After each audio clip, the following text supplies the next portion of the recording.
The rain was falling gently over Washington, D.C., as J.D. Vance stepped out of his car.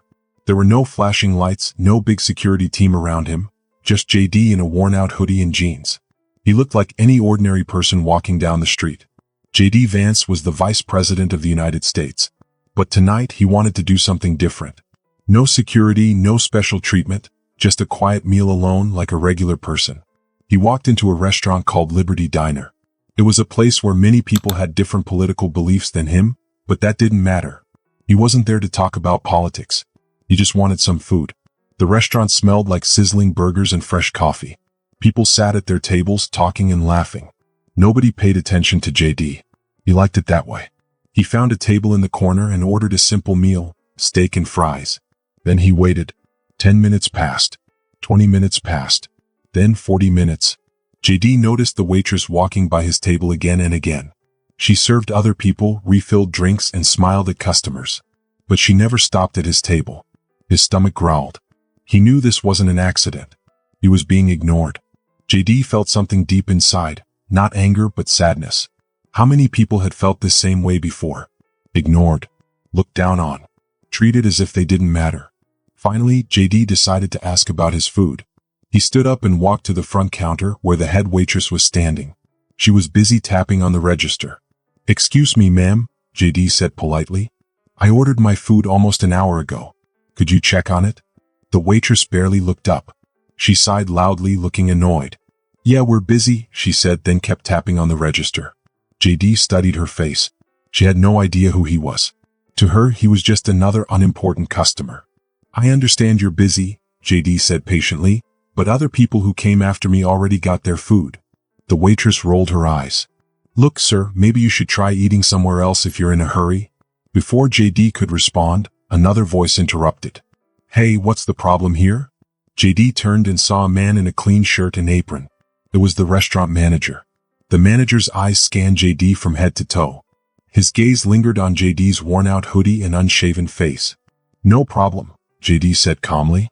"I was just wondering about my order." The manager smirked.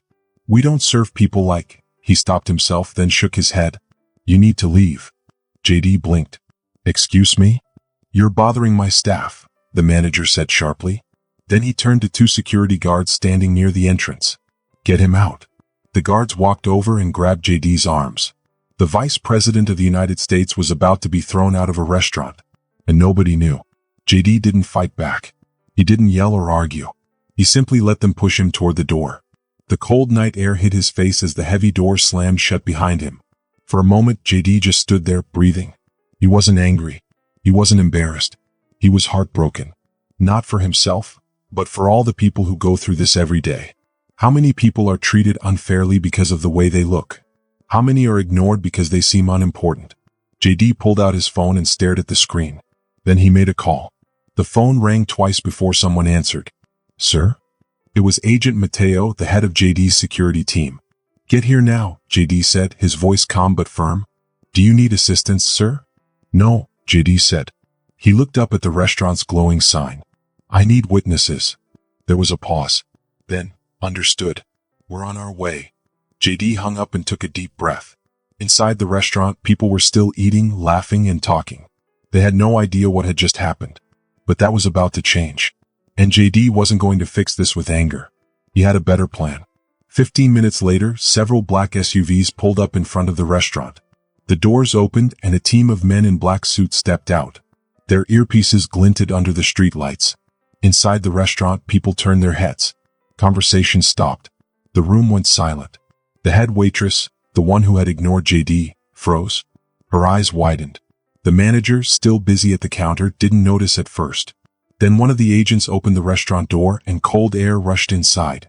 J.D. Vance stepped in. This time he wasn't just another ignored customer. He was the Vice President of the United States. The manager's face turned pale. His mouth fell open. "What's going on?" he stammered, looking at the men in suits. J.D. didn't smile. He didn't gloat. He just looked at the manager and said, "I'd like to speak to the owner of this restaurant. Now." The restaurant was completely silent. Then whispers began. Some people gasped. Someone dropped a fork. The manager stuttered, "And Mr. Vice President, sir, I didn't know." JD raised a hand, stopping him. And that's the problem. The head waitress clutched the counter. Her face was pale. She knew she had made a huge mistake. JD looked around the restaurant. Some people looked away, embarrassed. Others watched, holding their breath. Tonight, JD said, his voice steady, I walked into this restaurant as a regular person. Not as the vice president. Just a man who wanted a meal. He turned his gaze to the manager. I waited. I was ignored. And then, instead of being treated with respect, I was thrown out. The words hung in the air. The weight of them sank in. JD's eyes scanned the crowd. And that's okay, right? He asked. Because I wasn't someone important? People shifted uncomfortably in their seats. JD took a deep breath. His voice was filled with emotion. But here's the thing. This happens every day. To hard-working Americans. To people who don't have a title or security detail to back them up. A woman in the corner wiped a tear from her cheek. A man clenched his jaw, ashamed. JD's voice softened. It shouldn't take power for people to be treated with respect. Silence filled the restaurant. And in that moment, everyone knew something had changed. JD's eyes did not move. Tonight, he felt something that many people go through every day, and it did not feel good.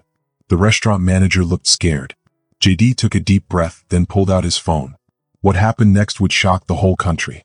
JD Vance tapped his phone and started recording. The restaurant was silent. Everyone felt the weight of his words. The head waitress looked like she wanted to disappear. The manager looked frozen with fear. JD turned the camera to himself. His voice was calm, but his eyes were full of emotion.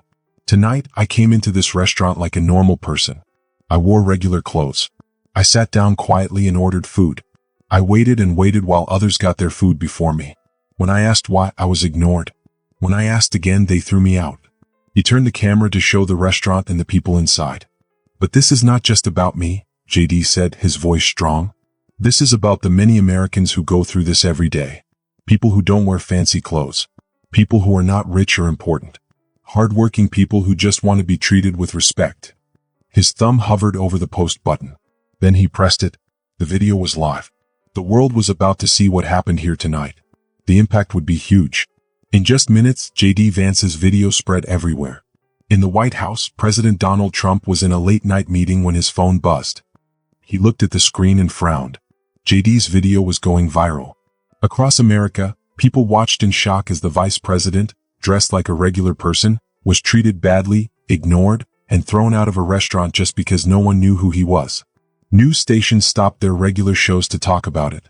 Talk shows played the video over and over. But the biggest reaction came from regular people. People who had been ignored or treated unfairly for looking poor saw themselves in JD Vance. Comments poured in. This happened to me last week. I cried myself to sleep that night. JD Vance just showed something bigger than a restaurant. This is America's problem. I have never respected a politician more than I do now. Inside the restaurant, phones started buzzing. Employees saw the video. Their faces turned pale. Then someone gasped. The restaurant's owner had just walked in. And he did not look happy.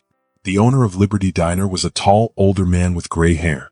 He walked inside quickly, his eyes scanning the room. When he saw JD Vance standing near the door with his security team, his face turned white. He had just seen the video. And so had the entire country. The manager rushed toward him, his voice shaking. Sir, I didn't know who he was. The owner raised a hand. Enough. His voice was cold. Then he turned to JD, swallowing hard. Mr. Vice President, I'm so sorry. This should never have happened. JD looked at him, his face calm. But it did happen. The owner nodded, his hands shaking. I take full responsibility. Whatever you need to make this right, I'll do it. JD let the silence stretch. Then he spoke and his words shocked everyone. I don't want an apology, he said. I want change. Not just for me, but for every American who has ever been treated like they don't matter. The head waitress's eyes filled with tears. The manager's hands trembled. JD took a deep breath. Here's what's going to happen next. JD folded his arms and looked straight at the restaurant owner. You said you'll do anything to make this right? He asked, his voice calm but serious. The owner swallowed hard. Yes, sir. JD stepped forward. The whole restaurant was silent, watching. Then let's start with something simple, JD said. Every single employee in this restaurant, especially your manager, needs to understand what it feels like to be on the other side. The manager stiffened. What do you mean? JD motioned to his security team. They stepped forward, not to scare anyone, but to make sure everyone was paying attention. I want all of you, your staff, your managers, to trade places with the customers for the next few hours, JD said. You will sit and wait to be served. Some of you will get great service. Others will be ignored, treated badly, or even kicked out, just like I was. The owner hesitated and looked at his nervous employees. JD's voice softened. You wanted to make things right? Here's your chance. What happened next shocked everyone. The restaurant staff nervously took their seats while volunteers from JD's team stepped behind the counter. The manager sat at the same table where JD had been ignored. The head waitress sat beside him. For the first time, they were not in control. JD turned to his team. You know what to do. Then the experiment began. At first, everything seemed normal. A few waiters, now in disguise, served some of the staff quickly, smiling and offering refills. But others? They were ignored. The manager sat for 20 minutes without even getting a glass of water. His fingers tapped the table, his discomfort growing. The head waitress tried to get someone's attention. She waved.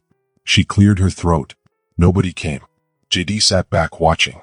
They were feeling it now. The humiliation. The frustration. The unfairness. Then, just when the discomfort became too much, the final test came. The manager stood up, angry. All right, I've had enough of this nonsense. A voice cut through the room. Sir, you need to leave. The manager froze. The waitress gasped. It was happening to them now. The restaurant was dead silent. The manager's face turned red. You can't kick me out. I work here. JD stood and walked toward him slowly. So, did I deserve to be thrown out earlier? The manager opened his mouth, but no words came out. He looked around for help, but no one moved. The reality was sinking in. JD took a deep breath, his voice calm but full of emotion. I didn't do this to embarrass you, JD said. I did this because you needed to feel what so many Americans go through every day. The head waitress sniffled. Tears rolled down her cheeks. A woman in the crowd whispered, This is so powerful. The manager lowered his head. Shame, regret, guilt. It all washed over him. Mr. Vice President, I'm sorry. I didn't realize. JD's voice softened. That's the problem. Most people don't. The restaurant wasn't just full of people anymore. It was full of emotions. And then JD spoke words that would change the restaurant and the whole country forever. JD looked around the restaurant. Everyone was silent, shocked by what had happened. Then from the back, an old man spoke. This isn't just about one restaurant, he said, his voice full of emotion. This is about a country that forgot how to treat people with kindness. JD nodded. The restaurant manager looked at his staff and the people in the restaurant. He saw disappointment in their eyes. JD spoke gently but firmly. So, what are you going to do about it? The manager swallowed hard. He knew this wasn't just about fixing things with JD. It was about fixing himself. He took a deep breath and stepped forward. His voice shook, but he meant every word. I want to make things right, he said, looking at JD. Not just with you, sir, but with everyone we've treated unfairly. The restaurant was completely silent. He turned to his staff. I will say sorry to every person we have treated badly. His voice cracked. This restaurant will close. Not because someone is forcing us, but because we need a new beginning. A real one. Gasps filled the room. The head waitress looked scared. What does that mean? She asked. JD spoke up. It means this place will reopen, but it will be different. Here, everyone will be treated with kindness and respect. A person in a hoodie will be treated the same as a person in a suit. The restaurant owner, who had been standing quietly, finally spoke. His voice was serious. If you are really going to do this, he said, then I will help. We will start tonight. No one in the restaurant could believe it. People watching online couldn't believe it either. The story spread quickly. It was all over TV, newspapers, and the internet. Vice President J.D. Vance's night at Liberty Diner changed everything. People everywhere started sharing their own stories.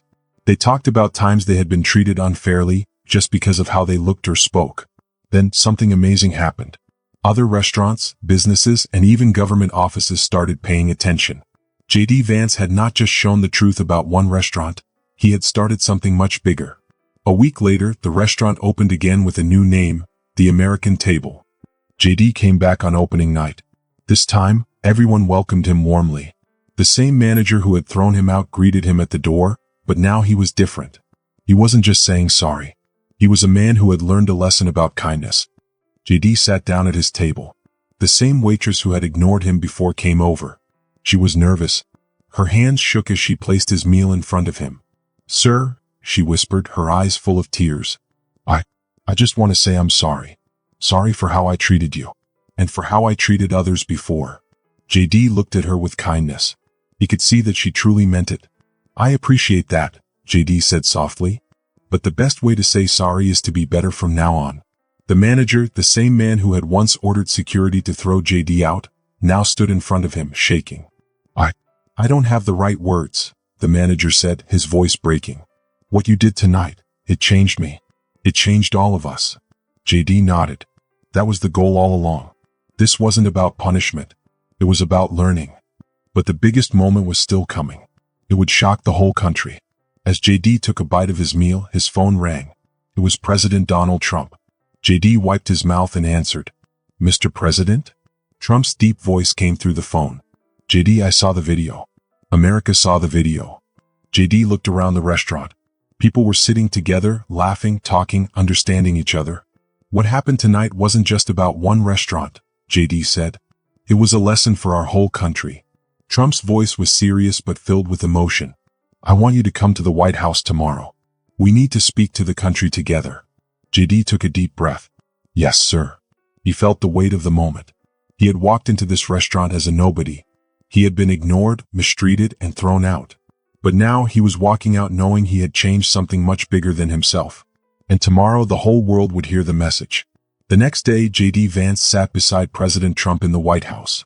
Cameras flashed. The whole country was watching. Trump leaned forward. What happened last night should not happen to any American. Not to a veteran, not to a worker in jeans, not to anyone in this great country. JD took the microphone. His voice was steady but full of emotion. "I didn't expect to be judged for how I dressed. I didn't expect to be thrown out. But maybe I needed to experience it, to understand what so many Americans go through every day." He paused. The room was silent. Then his voice grew stronger. "This isn't about politics. It's about something bigger. It's about how we treat each other." He looked straight into the cameras. "Today, I challenge every business, every workplace, every American to ask themselves one question. Do we treat people with the respect they deserve?" The room exploded with applause. Across the country, people watched with tears in their eyes. Because in just one night, JD Vance had done something no law, no speech, and no policy ever could. He had touched the heart of America. If you enjoyed this story, share your thoughts in the comments below. I'd love to hear what you think. Don't forget to subscribe for more amazing stories filled with adventure, mystery, and excitement. Your support means the world, and it helps keep these stories coming. Thanks for watching, and I'll see you in the next video.